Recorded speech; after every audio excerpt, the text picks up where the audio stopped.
بسم الله الرحمن الرحيم.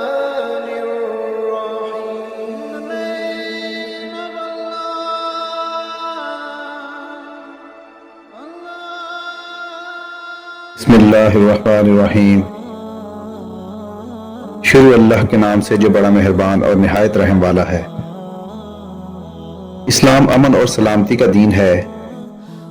یہ کردار سے پھیلا ہے، تلوار کے زور سے نہیں.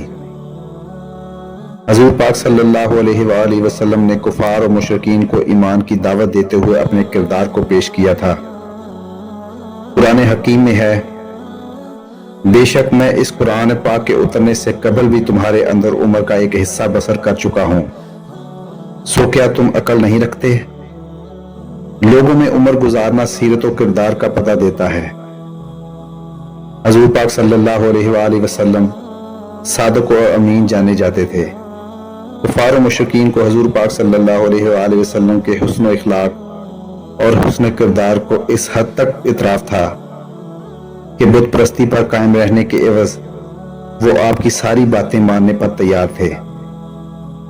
جب وہ اس پر سمجھوتا نہ کرنے کے حوالے سے مکمل طور پر مایوس ہو گئے تو انہوں نے مسلمانوں پر ظلم و ستم کی انتہا کر دی.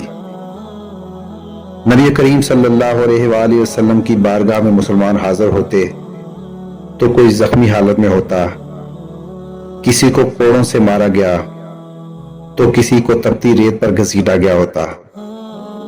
یہ دردناک صورتحال دیکھ کر نبی کریم صلی اللہ علیہ وآلہ وسلم نے صحابہ کو صبر کی تلقین کی.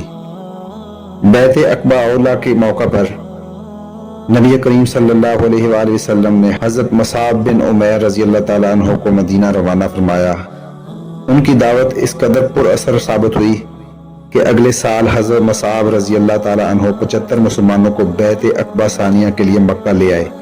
سرکار دو عالم صلی اللہ علیہ وآلہ وسلم نے آپ کے ہمراہ 12 انصار صحابہ کو نقبہ مقرر فرما کر مدینہ رخصت کیا، اور جب ہجرت مدینہ ہوئی تو مدینہ کے لوگوں کی غالب اکثریت اس حال میں مسلمان ہو چکی تھی، نہ تلوار اٹھائی گئی اور نہ ہی عزم قتال نازل ہوا تھا. قرآنی تعلیمات اور حضور پاک صلی اللہ علیہ وآلہ وسلم کی 63 سالہ انقلابی جد و جہد سے یہ حقیقت واضح ہو جاتی ہے کہ آپ صلی اللہ علیہ وآلہ وسلم کی حیات طیبہ میں جتنے بھی مارکے ہوئے ان میں کسی کو زبردستی مسلمان بنانے کی ایک بھی مثال نہیں ملتی.